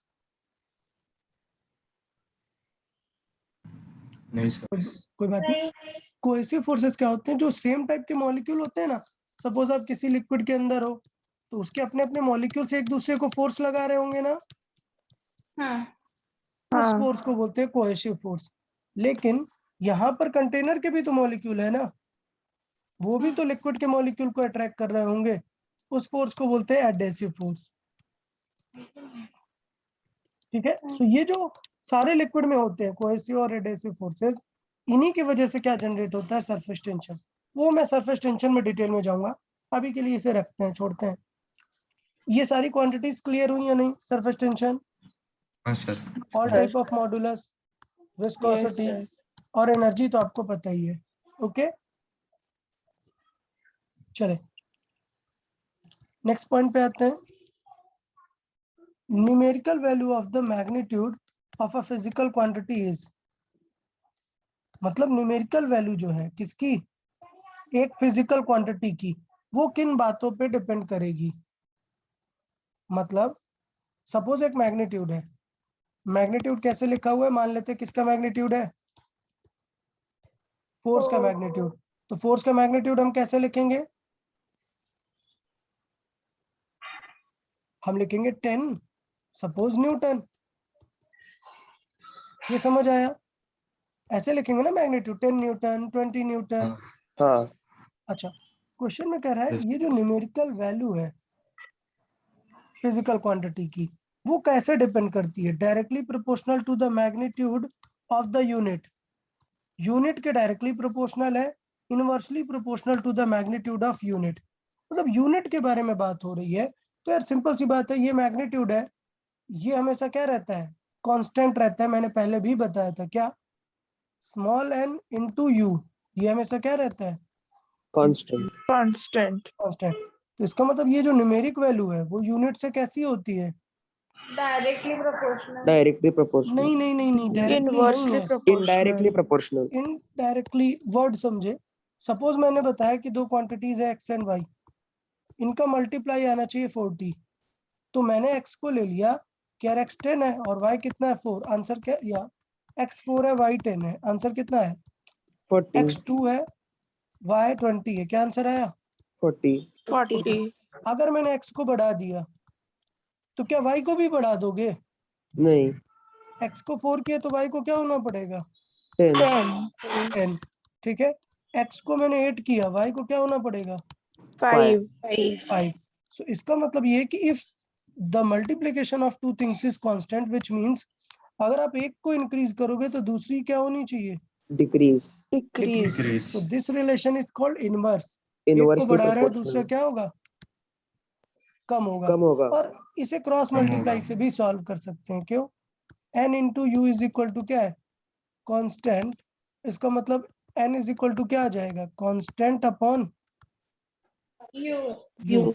So basically इसका मतलब ये हुआ कि u डिनोमिनेटर में है ना, तो डिनोमिनेटर वाली चीज को जब इंक्रीज करोगे तो ओवरऑल वैल्यू क्या होगी, डिक्रीज होने लगती है ना। होगी. हाँ, तो इससे मैं बोल सकता हूँ कि n is inverse related to u, n is proportional to 1/u। Physics में ये प्रोपोर्शनल सिंबल कब यूज करते हैं,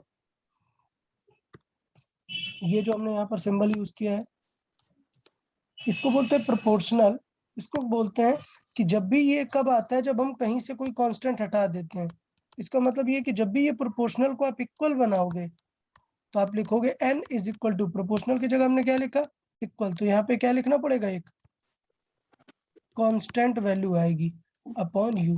मतलब जैसे मैं बोलूँ फोर्स प्रोपोर्शनल टू क्या है, मास इनटू एक्सेलरेशन। Acceleration. तो यहाँ पर जब मैं इसे इक्वल बनाऊंगा तो कोई एक कांस्टेंट आएगा। लकीली इस फॉर्मूले में कांस्टेंट क्या आता है, 1। 1. अब आप ग्रेविटेशन याद करो, फोर्स प्रोपोर्शनल टू क्या होता है, m1 m2 upon R square. R square. r square. ये ग्रेविटेशन में पढ़ा है आपने। तो यहाँ पर जब प्रोपोर्शनल हटेगा तो एक कांस्टेंट आता है g। G. ठीक है, तो ये क्वेश्चन टू क्वेश्चन डिपेंड करेगा कि वहां पर कांस्टेंट क्या आएगा। ओके, बट कोई एक कांस्टेंट आएगा ही। जब हम क्या करते हैं, प्रोपोर्शनल को किस में कन्वर्ट करते हैं, Equal. इक्वल में। ओके, गुड, ठीक है। सो ये हो गया हमारा, इसका मतलब यूनिट के अपोजिट पे डिपेंड करता है। नेक्स्ट देख लेते हैं 12। द यूनिट 1 न्यूटन पर मीटर इज इक्विवेलेंट टू। तो यार हम देख लेते हैं, यहाँ पर अर्ग आया हुआ है, कुछ लोगों ने कल पूछा था, तो मैं यहाँ पर कल मैंने बताया भी था इस बात को शायद कि MKS और CGS तो दो फेमस यूनिट है। न्यूटन फोर्स का यूनिट है, उसका CGS यूनिट क्या होता है? डाइन। टाइम। सिमिलरली जो एनर्जी का यूनिट होता है जूल, उसका CGS यूनिट क्या होता है? अर्ग। तो रिलेशन क्या होता है इनमें? चाहिए तो हम डायमेंशन का हेल्प लेके चेंज भी कर सकते हैं, बट आप याद रखें कि 1 newton is 10⁵ dyne, time.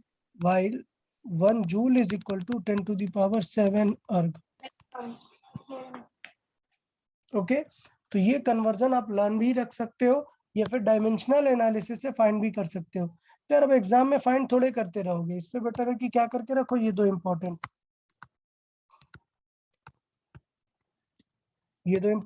Parameters क्या कर लो, लर्न कर लो ना यार, लर्न कर लो तो बेटर रहेगा। हाँ ठीक है। सो देखें 1 न्यूटन पर मीटर की बात कर रहे हैं हम कि ये किसके बराबर है। तो देखो सारी यूनिट क्या है? Erg, erg, joule, joule. Okay Parth, any doubt? Sir वो गलती से हो गया, सॉरी सर। ओके या सो ये अर्ग, तो मुझे ये कंफर्म है कि जब भी मैं अर्ग यूज करूंगा ये तो CGS यूनिट है, डिस्टेंस का यूनिट क्या यूज होगा? सेंटीमीटर। यहाँ पर अर्ग CGS यूनिट है और ये CGS यूनिट है, सही है, लेकिन यहाँ पर तो क्या है दोनों? MKS यूनिट है ना, SI MKS यूनिट है। सो आंसर भी क्या होना चाहिए? MKS यूनिट में होना चाहिए ना। सो इसका मतलब आंसर किस में होना चाहिए? जूल वाले में। तो चलो अब कन्वर्ट कर लेते हैं यार, 1 न्यूटन पर मीटर। यार हमें लेकिन जूल लेके आना है, तो जूल का फॉर्मूला क्या होता है बताएं? बताए ना, जूल को किससे कंफर्म कर सकते हैं? वर्क डन से देख सकते हैं ना जूल को। हाँ जूल को वर्क डन, तो ये जूल हो गया वर्क डन।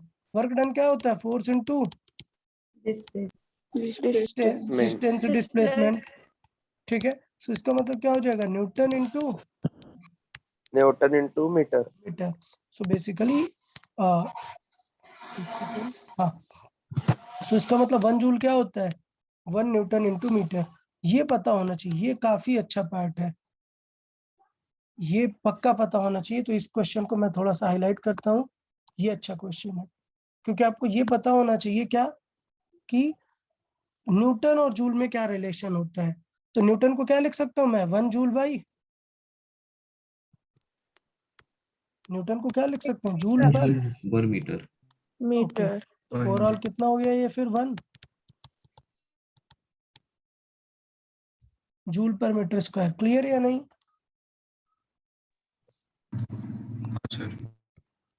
तो ये यार ये पता रहना चाहिए, काफी अच्छा पॉइंट है क्या कि वर्क डन से हम निकाल सकते हैं 1 जूल इज इक्वल टू, या इस तरीके से कर देते हैं हम यहाँ पे इसको वर्क लिख देते हैं, जूल को क्या लिख सकते हैं? वर्क। सो वर्क डन क्या होता है? फोर्स इनटू डिस्प्लेसमेंट, और वर्क का यूनिट है जूल और इसका यूनिट हो गया 1 न्यूटन इनटू मीटर। सो वहां से हमने न्यूटन निकाल के रख दिया है। क्लियर ना यार सबको? Yes sir. Yes sir. Okay ठीक है, नेक्स्ट पॉइंट देख लेते हैं। सर या उसका CGS कन्वर्जन भी दिखाएंगे?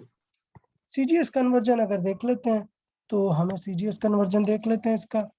हमें पता है 1 न्यूटन पर मीटर लिखना है, वो किसके इक्विवेलेंट है? न्यूटन को हमने लिखा जूल पर मीटर अपॉन मीटर। तो ये क्या बन गया? 1 जूल पर मीटर स्क्वायर। अब CGS कन्वर्जन देखो, जूल को क्या लिख सकते हैं? कितना अर्ग? 10 पावर 7। 10 पावर 7। सो ये होगा 10 पावर 7 अर्ग। अच्छा, अपॉन नीचे क्या है? नीचे क्या है? सो 1 मीटर को फिर कितना लिख सकते हैं? सेंटीमीटर। 100 सेंटीमीटर, बट उसका क्या करना पड़ेगा? Square square. सो नीचे कितने 4 zeros, ऊपर कितने 7। सो 4 माइनस होंगे कितने आ जाएंगे 3 zeros 30 10 to the power 3 अर्ग पर सेंटीमीटर स्क्वायर आ जाएगा। क्लियर सबको? हाँ सर तो ऐसे कन्वर्जन भी कर सकते हैं, कन्वर्जन भी पूछा ही जा सकता है, no issues. Okay, next 13 read करें।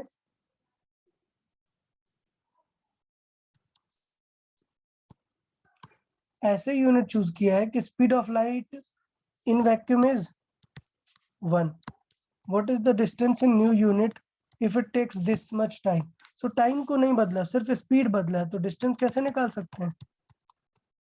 Speed into time. टाइम अब उस यूनिट में स्पीड को क्या बोला है? स्पीड को क्या बोला है? यूनिटी। यूनिटी मतलब क्या होता है? यूनिटी मतलब स्ट्रेंथ वाला यूनिटी नहीं, 1 है यहाँ पर। ठीक है, फिजिक्स में यूनिट मतलब 1। ठीक है, यूनिटी मतलब 1। सो इसका मतलब क्या हुआ कि स्पीड हो गई 1 और टाइम कितना लगा? टाइम कितना लगेगा? 8 minutes. 8 minute 20 seconds. So 8 minute, ये सारा कुछ सेकंड में लिखना पड़ेगा ना। तो 8 इंटू कितना आएगा?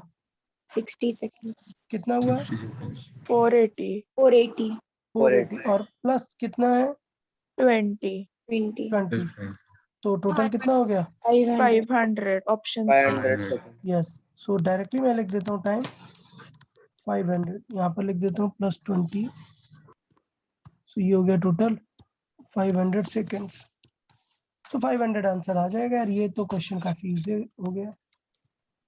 Okay, next, length can not be measured in. तो देख लेते हैं पहले फर्मी। फर्मी बताओ क्या होता है? फर्मी, फेम्टो सुना है? फेम्टो, हाँ फेम्टो किसका प्रीफिक्स है? हाँ फेम्टो सुना है। नहीं, फेम्टो वो सुना है, किसका प्रीफिक्स है? लिखाया था मैंने। हाँ अरे प्रीफिक्स है, उसकी वैल्यू कितनी होती है? जैसे माइक्रोन की -6 10 होती रेज टू है। Minus 10 15। to the power -15 very good. तो फेम्टो जो है उसके प्रीफिक्स को मीटर के साथ जब लगा देते हैं उसको बोलते हैं फर्मी।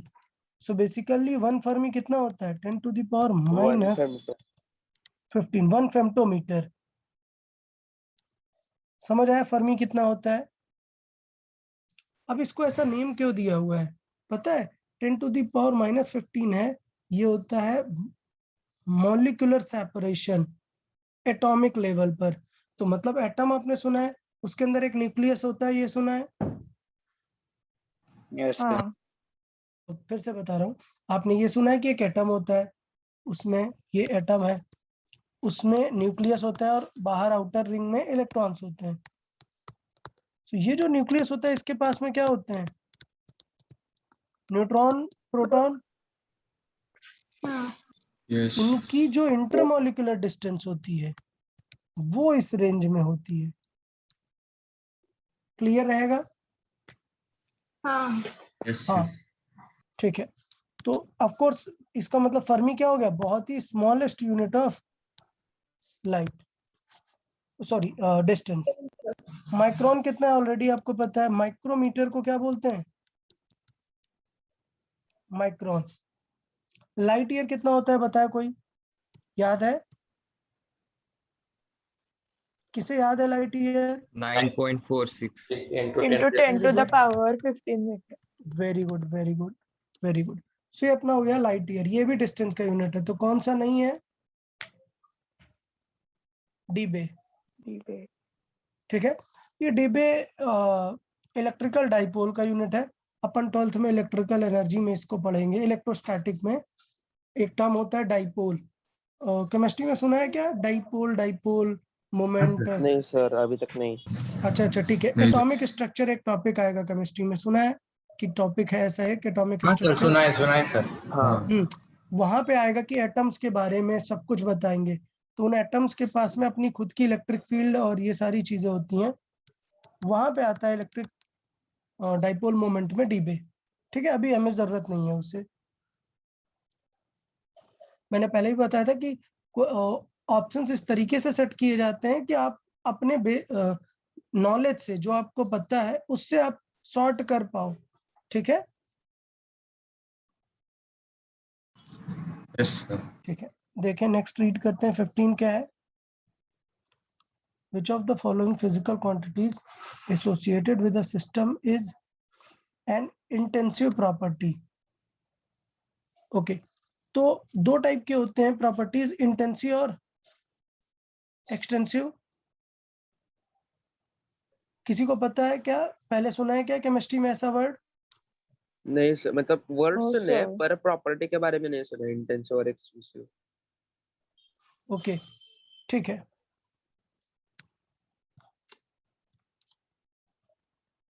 सो अगर मैं बात बताऊं कि इंटेंसिव प्रॉपर्टी और एक्सटेंसिव प्रॉपर्टीज दो टाइप की होती हैं, लिख देते हैं यार इसको यहाँ कहीं पे, है ना।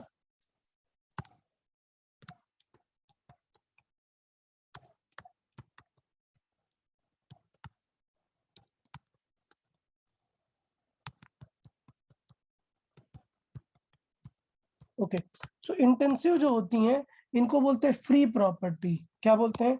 Free property. मतलब कि यार ये अमाउंट पे डिपेंड नहीं करते हैं। ये समझ आया?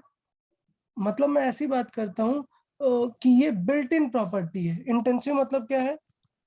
ये टर्म सुना है कि नहीं, built in?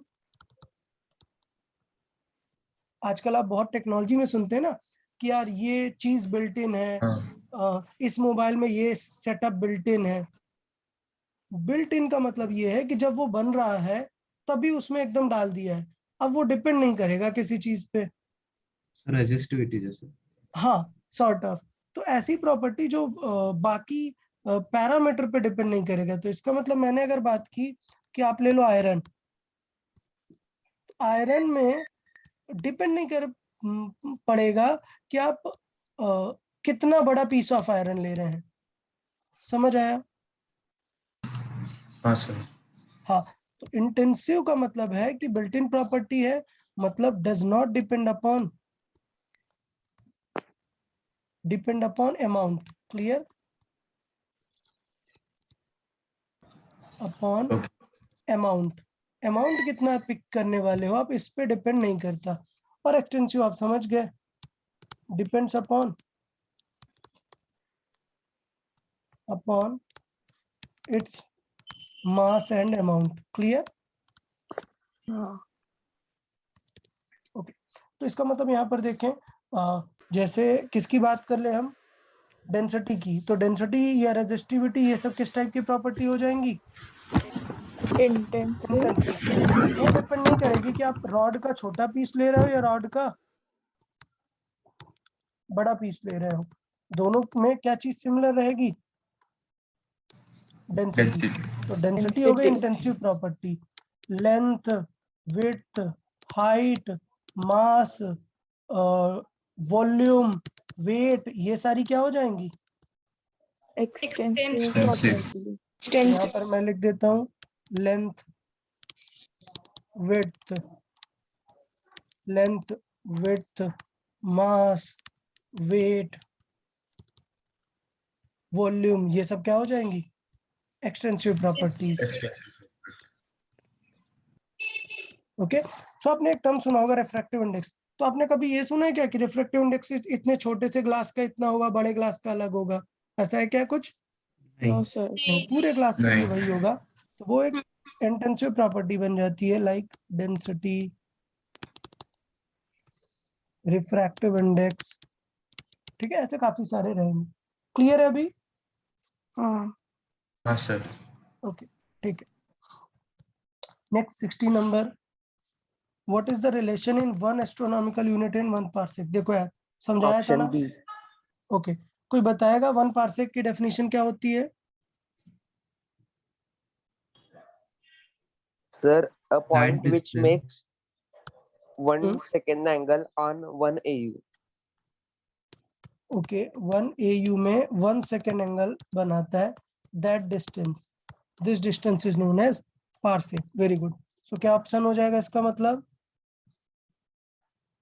Option B. 1 parsec अगर हम यहाँ से बात करें तो देखना ये होता है 1 AU, ये होता है 1 पारसेक और ये एंगल कितना है 1 सेकेंड। सो मैंने बताया था 1 डिग्री, second, डिग्री के बाद डैश मतलब मिनट, डबल डैश मिनट, मतलब मिनट, सेकेंड। सेकेंड, तो यहाँ पे हम आर्क रेडियस एंगल वाला फॉर्मूला लगा सकते हैं ना, हाँ, angle is equal to arc upon radius. Radius. Yes, ठीक, सो यहाँ पर एंगल कितना है 1 सेकेंड का है। 1 आर्क second, मतलब क्या है, यही बताया था ना कि अगर एंगल बहुत ही छोटा है तो ये लेंथ ही अप्रोक्सीमेटली क्या बन जाती है आर्क, 1 arc, आर्क बन जाते और हैं, ये हो गया 1 पारसेक। पास्कल।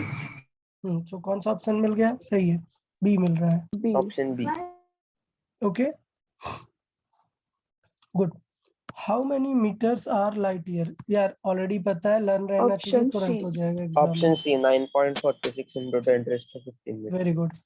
फिर देखते हैं 18 number, this can be a unit of, किनका हो सकता है ये यूनिट, तो थोड़ा सा Pressure, ब्रेक प्रेशर। करना पड़ेगा। प्रेशर, वेरी गुड यार, 1 जूल पर सेंटीमीटर क्यूब, तो इसका मतलब जूल को क्या लिख सकते हैं फोर्स इनटू डिस्टेंस, मतलब न्यूटन इनटू मीटर। बट अगर अभी सेंटीमीटर है तो चलेगा, यूनिट में कुछ प्रॉब्लम नहीं होती, वैल्यू बदल जाएगी बट हमें सिर्फ अमाउंट चाहिए ना। सो सेंटीमीटर को भी हम मीटर क्यूब जैसा समझे, 1 मीटर कैंसिल होगा, क्या आएगा न्यूटन पर मीटर स्क्वायर टाइप मीटर का। स्क्वायर, तो किसका यूनिट है प्रेशर प्रेशर का। का। तो इसका मतलब ये नहीं है कि बाकी यूनिट हम ध्यान नहीं देंगे, बाकी यूनिट भी हम ध्यान दे लेंगे। चलो इम्पल्स क्या होता है बताएं फोर्स यार, इनटू ये रहता है 9th में रहता है इम्पल्स, कोई बताए, किसी को याद है नहीं इम्पल्स सर, क्या होता है। impulse नहीं पता। अच्छा अच्छा, इम्पल्स रहता है यार, इम्पल्स होता है force into small time, force into time, मतलब इम्पल्स का यूनिट क्या आ जाएगा Newton second. Clear. Impulse Yes क्या sir, होता है, इम्पल्स बताते हैं। सपोज ये मैंने पेन लिया हुआ है, अब इसे मैं ऐसे फोर्स लगा रहा हूँ, देखना ये ऐसे मैंने फोर्स लगाया, ये इतनी देर तक फोर्स लगाया, तो जब मैं फोर्स बहुत टाइम तक लगाता हूँ तो उसको हम एक्चुअल फोर्स ही बोलते हैं। जब फोर्स बहुत ही कम टाइम के लिए लगाते हैं, लाइक सडन हिट, ऐसे कर दिया ऐसे, तो ये जो बहुत ही कम टाइम के लिए लगता है इसको क्या बोलते हैं इम्पल्स, तो इम्पल्स। समझ आया, force acted for a small Yes, time sir. Is known as impulse. तो इसका मतलब वो जो बैट्समैन एक बॉल आता है उसे हिट करता है ना फास्ट, तो क्या बॉल बैट के कांटेक्ट में बहुत देर रहती है क्या नहीं। तो जब भी स्मॉल टाइम के लिए फोर्स लगता है तो उसको बोलते हैं क्या इम्पल्स, और उसका फॉर्मूला होता है force into time. force into time. अच्छा, अब एक चीज और देख लेते हैं, इम्पल्स हो गया, फोर्स हमें पता ही है, प्रेशर हमें पता ही, मोमेंटम याद है, मोमेंटम का फॉर्मूला हाँ, momentum याद है, फार्मूला नहीं। E is equal to mv, याद आया। सो m मतलब मास m, ये क्या होगा LT माइनस 1। 1। सो यार ये थोड़ा सा फोर्स जैसा दिख रहा है, सिर्फ क्या बाकी है इसमें, क्या डिवाइड कर दूं टी। T, तो ये क्या बन जाएगा फोर्स। फोर्स। सो इसका मतलब ये हुआ, ये मोमेंटम है, मोमेंटम का यूनिट जो है इसमें T का डिवाइड किया तो बन जाएगा force. Force is equal to क्या हो गया इसका मतलब P बाई, एल। हाँ P बाई T, फोर्स क्या हो जाएगा P बाई T, मतलब बेसिकली इसका मीनिंग ये हुआ ML T minus 1 by T। Clear. So क्या आ जाएगा ML two ML T ML minus T L square. T minus 2। 2। तो यार इसका मतलब मोमेंटम फोर्स इनटू टाइम जैसा दिखेगा ना। हाँ। तो समझ आया कि मैंने हाँ। क्यों ये समझाया है, मैंने इसलिए समझाया है कि मोमेंटम का भी डायमेंशन किसके जैसा होता है force into time. Force into time, मतलब किसके जैसा इम्पल्स के जैसा। तो ऐसा क्वेश्चन पक्का बन सकता है क्या, कौन से दो लोगों की डायमेंशन सेम है, उस कैटेगरी में कौन आ गए मोमेंटम और impulse. Momentum or momentum impulse. और इम्पल्स इम्पल्स। कैसे समझाता हूँ, अभी अगर मैंने इस पेन को कुछ फोर्स लगाया और लेके गया मैं, लेट्स से मैं यहाँ से यहाँ तक ऐसे पकड़ लिया और लेके गया, तो हम बोलते हैं कि यार इसको कुछ एक्सेलरेशन मिल गया, ठीक है, फोर्स की वजह से। लेकिन जब हम क्या प्रोवाइड करते हैं, इम्पल्स प्रोवाइड करते हैं, एसेट देखते हैं, तो क्या ये फोर्स पूरा फुल टाइम के लिए फोर्स एक्ट कर रहा था क्या? नहीं, फुल टाइम के लिए नहीं, नहीं, नहीं, थोड़े टाइम अगर के कोई लिए। फोर्स ऐसे ऐसे हिट करता है तो हम बोलते हैं कि वो ऑब्जेक्ट को एक्सेलरेशन नहीं, क्या देता है, मोमेंटम देता है, वेलोसिटी देता है। इसलिए जब एक बैट्समैन हिट करता है ना बॉल को, या एक बॉलर थ्रो करता है, तो आप ये नहीं निकालते हो कि इस बॉल का एक्सेलरेशन कितना है। कभी नोटिस किया? क्या निकालते हैं? मोमेंटम। impulse, वेलोसिटी, वेलोसिटी निकालते हैं। वेलोसिटी मतलब मोमेंटम निकालते हैं। मोमेंटम मतलब सेम चीज है, इम्पल्स। तो हमने बॉल थ्रो किया, उसे क्या दिया हमने? इम्पल्स। वेलोसिटी दी, हाँ, वेलोसिटी दी मतलब क्या दिया? मोमेंटम इम्पल्स दिया। दिया, मोमेंटम दिया। सो बेसिकली ये तीन चीजें रिलेट हो रही हैं। हमने इम्पल्स लगाया और उससे उस ऑब्जेक्ट को वेलोसिटी मिला, यानी क्या मिल गया? मोमेंटम। मोमेंटम मिल गया। फिर से मैं रिपीट करूंगा, हमने इम्पल्स लगाया, सो इम्पल्स का मतलब क्या है? बहुत ही कम टाइम के लिए फोर्स। सो हमने इम्पल्स लगाया, उसको वेलोसिटी मिल गई, मतलब मोमेंटम मिल गया। इम्पल्स और मोमेंटम किस टाइप की क्वांटिटीज हैं? सेम यूनिट कैरी करती हैं, सेम डायमेंशन कैरी करती हैं। क्लियर यहाँ तक? हाँ sir. Yes sir. Okay. Next, parsec is a unit of, यार पता है ऑलरेडी, किसका यूनिट है पार्सेक? Distance. डिस्टेंस का। यहाँ तक कोई डाउट क्या? no, sir. No sir. 20 पे आते हैं यार। The unit of length, mass and time are chosen this and this. देख रहा, एक यूनिट सिस्टम बदल दिया हमने। What is the unit of force in this system? Clear ना? तो यार ये क्वेश्चन करना बताया ना, कल ही सिखाया है, कैसे करते हैं। देखो कौन सी क्वांटिटी पूछी है, कौन सी क्वांटिटी पूछ रहा है? फोर्स। तो क्या लिख लेंगे फोर्स की? Dimension, dimension. फोर्स की डायमेंशन क्या हो जाएगी बताएं? MLT minus MLT-2. MLT-2। और ये बताया कि हमें किस सिस्टम में चाहिए फोर्स? SI सिस्टम ना।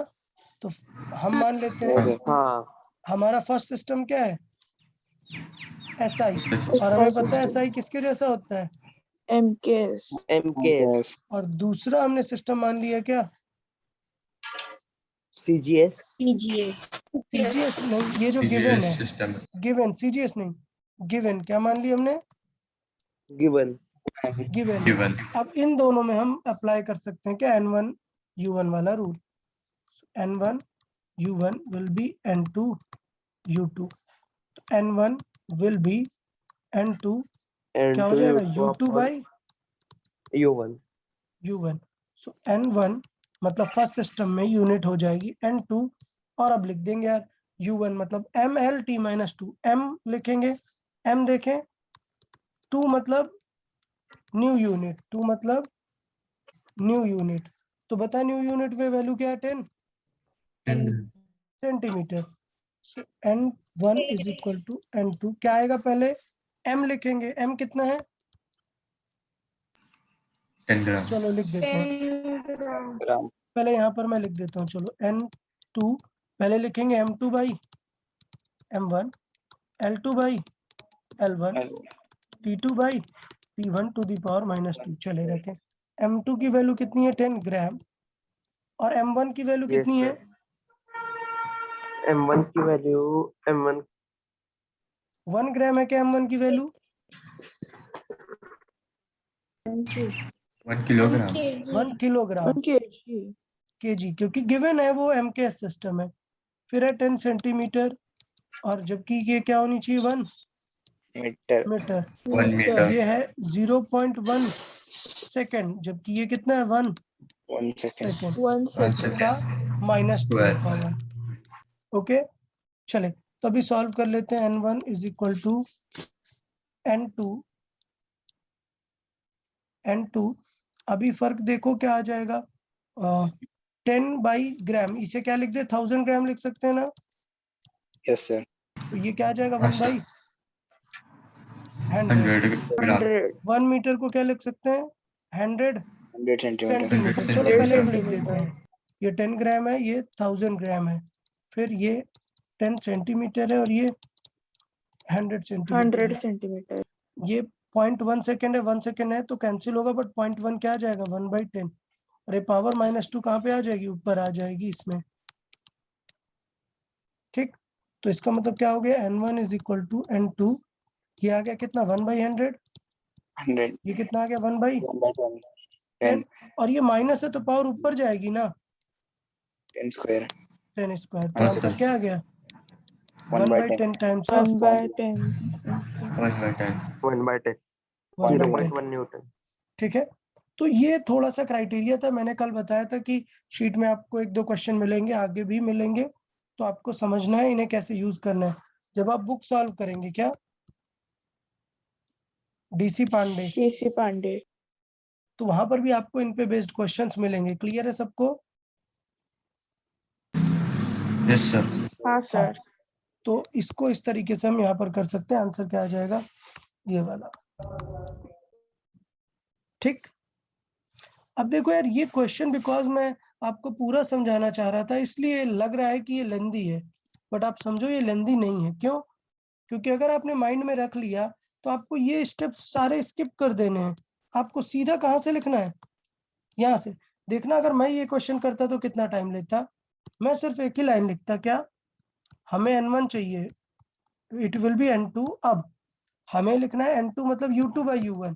अब माइंड में रखना है क्या, u2 मतलब बाद वाला यूनिट, ये क्या है 10 ग्राम।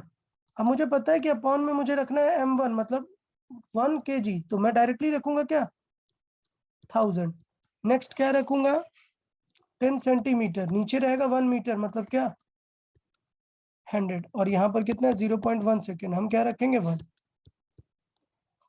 मैं सिर्फ डायरेक्टली यही लाइन लिखूंगा और फिर इसे सॉल्व कर देंगे। तो आंसर 2 to 3 लाइन का है, बिकॉज आपको पूरा एक्सप्लेन करना था इसलिए मैंने इतना पूरा लिखा। समझ आया ना? हाँ तो एग्जाम में आप लोग थोड़ा सा फास्ट सॉल्विंग की हैबिट डालेंगे। ओके, हाँ सर। ठीक, okay, just minute, hold on.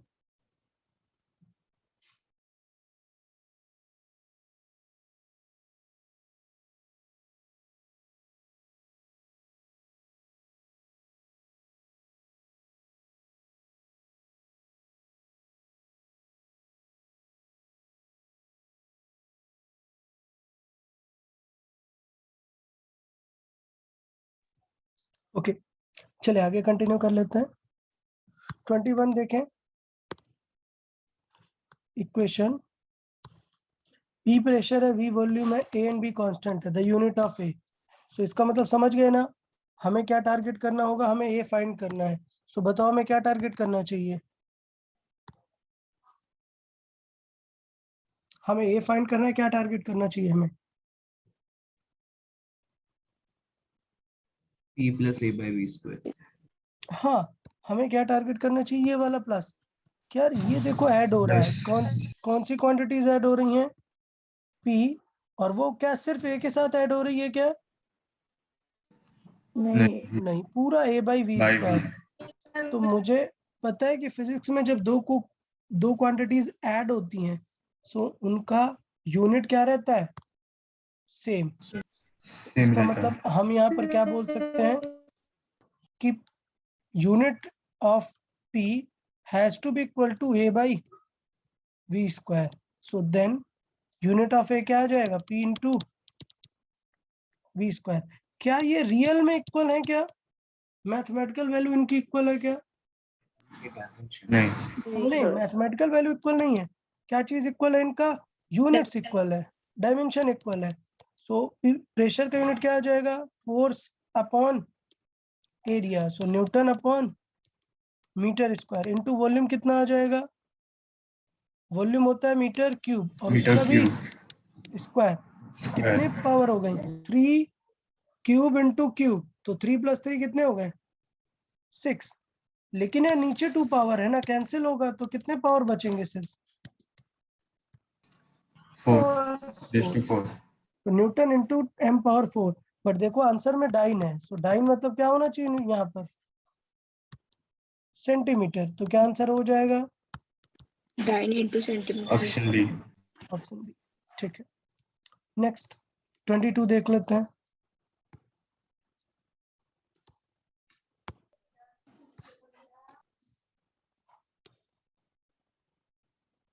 Okay, तो क्या कह रहा है 22 देखे, 22 में क्या कह रहा है?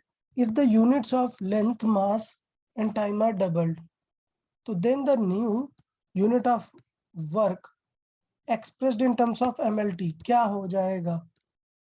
ठीक, तो पहले हमें क्या कर लेना चाहिए? वर्क के बारे में लिख लेना चाहिए। वर्क का डायमेंशन बताओ। ml square t minus 2. Okay, ml तो 2t minus t. यहाँ पर देख लेते हैं ml2t minus 2। अब क्वेश्चन में चेंज कर रहा है कि यार डायमेंशन को चेंज कर देते हैं, कुछ बदल देते हैं, तो वैल्यू क्या आ जाएगी? तो हम बात करते हैं क्या, n1 m1 is equal to n2। अभी यूनिट क्या कर दी उसने? लेंथ को डबल, मास को भी डबल। डबल और टाइम को भी डबल। सो लेंथ को डबल मतलब 2 टाइम्स, मास सॉरी मास को डबल मतलब 2 टाइम्स, लेंथ को डबल करेंगे तो क्या हो जाएगा? 2 स्क्वायर टाइम्स। और अगर t देखें तो t पे तो -2 है ना, तो 2 टू द पावर क्या हो जाएगा? -2। -2। तो हमने किया तीनों को डबल, बट हमने इस तरीके से सॉल्व कर दिया। तो इसका मतलब यूनिट कितना हो गया, कितना टाइम्स हो गया? ये दोनों तो कैंसिल हो जाएंगे ना, कितना टाइम्स हो गया? 2 times. 2 टाइम्स एक्स्ट्रा वैल्यू आने लगेगी। ओके, हाँ सर। चलिए 23 देखें। What is the ratio of 1 kilowatt hour to 1 mega electron volt? देखो यार, काम आ गया ना नॉलेज हमारा। अभी ही थोड़ी देर पहले मैंने बताया था क्या चीजें, इलेक्ट्रॉन वोल्ट और किलोवाट आवर। चलो ये सॉल्व करना पड़ेगा। इसका मतलब देखें, रेशियो ऑफ क्या पूछा है? 1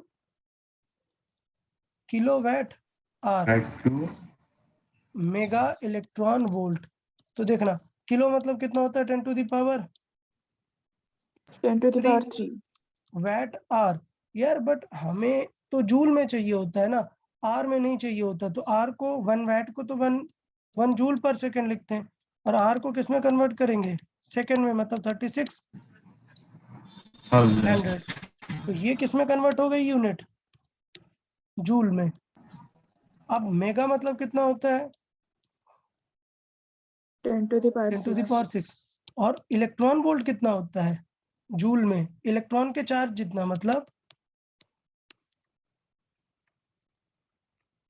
समझ आया कि नहीं यार सबको?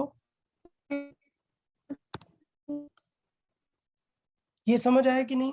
किलो को लिखा, वैट मतलब जूल आया पर सर। सेकंड, इसलिए आर के जगह में वहां पर क्या चाहिए? सेकंड चाहिए। और मेगा इलेक्ट्रॉन वोल्ट में, इलेक्ट्रॉन वोल्ट में पहले ही समझा चुका हूँ। तो ये हो गया अपना इतना जूल। अब यार थोड़ा सा डिवाइड मल्टीप्लाई कर लेंगे, आंसर आ जाएगा। सो देखो, 6 पावर से 3 कैंसिल, क्या बचेगा? 3। और ये जो 10 टू द पावर 3 है, ये इसे कट करके क्या हो जाएगा? इसे कट कर देगा। सो कितना आ जाएगा? 3.6। मतलब आंसर आएगा 3.6 डिवाइडेड बाई 1.6। कितने टाइम्स जाएगा?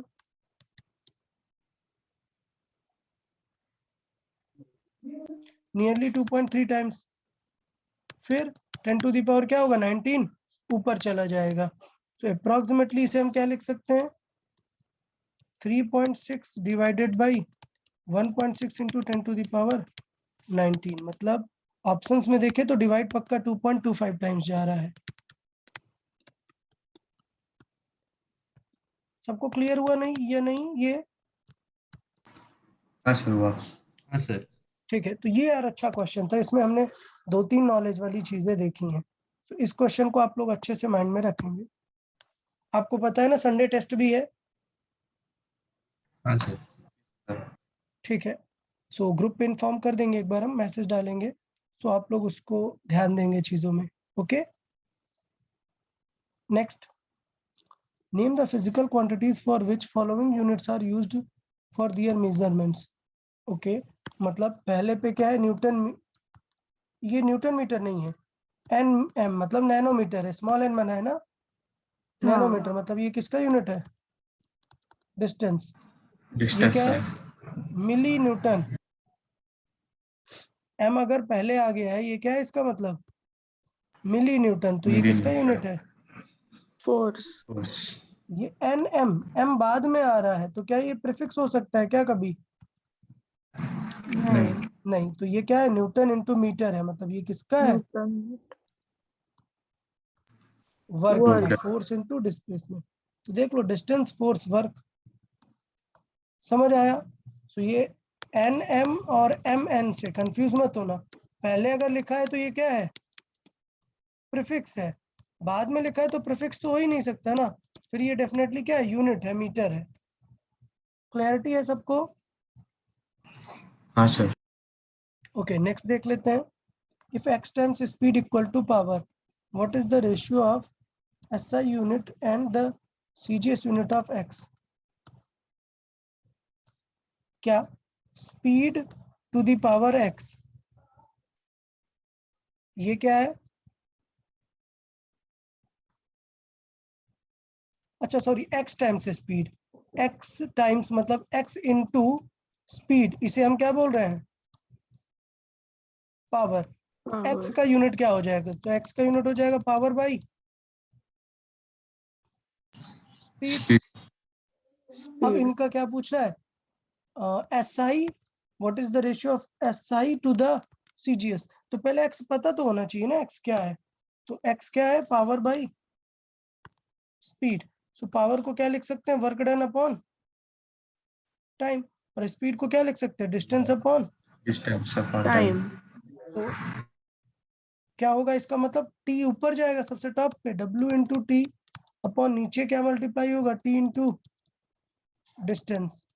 तो इसका मतलब T cancel, work upon distance आ जाएगा। तो वर्क का क्या होता है यूनिट? अभी रिसेंटली सॉल्व कर रहे हैं ना वर्क का यूनिट बहुत ज्यादा। Newton meter. Newton meter. Force into distance type. तो डिस्टेंस क्या हो जाने वाला है? कैंसिल।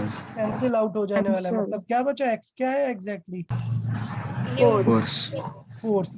तो फोर्स समझ गए ना? फोर्स में कितना रिलेशन होता है MKS और CGS में? 10 to the power Yes, sir. 5. याद है ना? डाइन और ये लिखा हुआ था। क्लियर ना? हाँ यार सर। क्लियर सबको? हाँ ठीक है। सर। फिर है a student wrote the relation one atomic mass unit as this. What is the correct relation? Okay तो एक्चुअली पता है क्या होता है? ये अभी हम नहीं देखेंगे, ये हम मॉडर्न फिजिक्स में देखेंगे कि आपने आइंस्टाइन इक्वेशन सुनी है, E is equal to mc²। तो जब हम जब नो हम सर। अरे E is equal to mc² तो सुना होगा ना?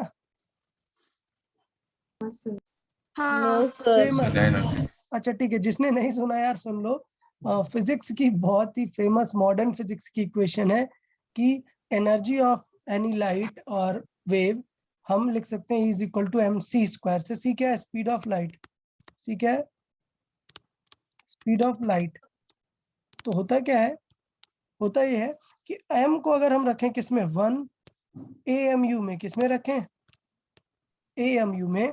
और स्पीड की लाइट मल्टीप्लाई कराए तो कितनी एनर्जी रिलीज होती है? तो वो रिलीज होती है 931.5 मेगा इलेक्ट्रॉन वोल्ट। इतनी एनर्जी रिलीज होती है जब हम 1 AMU मास को डिस्ट्रॉय कर दें।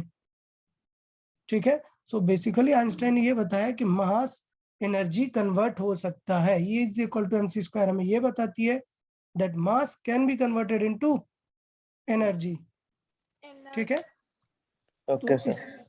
हाँ Yes, तो sir. यहाँ पर इसका मतलब क्या होगा कि इतनी एनर्जी कब आएगी? जब 1 AMU को क्या लिखते हैं? Just U। Just you. हाँ तो इसका Into मतलब C. 1 U इंटू c² हमें क्या आंसर देगा? 931। तो कौन सा ऑप्शन हो जाएगा? 931 option B. Option B. Option B. Clear ना? ठीक है। तो यार यहाँ तक हमने डिस्कशन कर लिया हुआ है। ये जो ऑर्डर ऑफ मैग्नीट्यूड ये सब मेजरमेंट का पार्ट है। हम नेक्स्ट स्टडी करेंगे मेजरमेंट, बट मेजरमेंट स्टडी करने से पहले हम क्या करेंगे? प्रैक्टिस। किसकी? डायमेंशन की। ओके सो डायमेंशन के क्वेश्चंस कहाँ पे है? क्वेश्चन नंबर 80 यहाँ से डायमेंशन के क्वेश्चंस। ओके, हाँ सर। तो Yes, आप लोग sir. समझे डायमेंशंस का आप लोग एक बार प्रैक्टिस अच्छे से कर ले। पहले ये फर्स्ट 25 क्वेश्चंस मैंने अच्छे से समझा दिए, बहुत सारी नई चीजें भी आपको समझ में आई, वो भी आप अच्छे से देख लो। नेक्स्ट पॉइंट ये है कि डायमेंशन के क्वेश्चन अभी 12-13 स्टूडेंट्स ने किया, इसका मतलब अभी रिमेनिंग 15 स्टूडेंट्स ने नहीं किया हुआ है डायमेंशन का प्रैक्टिस। सो डायमेंशन का प्रैक्टिस कर लो। नेक्स्ट लेक्चर में मैं डायमेंशन के क्वेश्चंस करवाता हूँ। सो नियरली 2 लेक्चर्स लगेगा हमें क्या डिस्कस करने में? डायमेंशन का प्रैक्टिस डिस्कस करने में। सो संडे को टेस्ट है, क्या क्या कवर करेंगे हम? सिर्फ यूनिट्स एंड डायमेंशन। मेजरमेंट्स अभी नहीं सिखाया, सो मेजरमेंट अभी कवर नहीं करेंगे हम। ओके, हाँ Yes, सर। sir. तो टेस्ट का सिलेबस क्या रहेगा? टेस्ट का सिलेबस रहेगा units and dimensions. Dimension. Clear? Dimensions अभी हम 2-3 हाँ। लेक्चर अच्छे से डिस्कस करेंगे, बट अगर आपने घर पे क्वेश्चन भी नहीं रीड किया ना, तो you will not feel the actual essence of the question. समझ आ रहा है ना? Yes, sir. हाँ जब आप सर। घर पे पढ़ोगे, आप रीड करोगे माइंड में कि यार ओके नहीं समझ में आ रहा, तो जब मैं एक्सप्लेन करूंगा तब आप बहुत अच्छे से अंडरस्टूड करोगे। लेकिन अगर आपने घर पे रीड भी नहीं किया ना, सो यहाँ पे बेनिफिट उतना नहीं होगा आपको। Okay Yes, sir. Sir. Okay, ठीक है। सो यार थोड़ा सा ध्यान देंगे और डायमेंशन के क्वेश्चन आज ही सॉल्व कर लो। अगर नोट्स रिवाइज नहीं की है, सो मेरे नोट्स और लेक्चर एक बार रिवाइज कर लो और आज ही सॉल्विंग करना शुरू कर दो। ये वीक हम पूरा डायमेंशन के क्वेश्चन डिस्कस करेंगे, ठीक है? Yes, हाँ। sir. हाँ sir. Okay, okay then I guess that's enough for today. Okay, thank you sir. Yes, sir. Okay. Thank you, Thank you, sir. sir. Bye, sir. yeah, Bye, sir. bye Bye, bye sir. bye all of Thank you, you. sir. Yeah, bye bye. Bye, sir.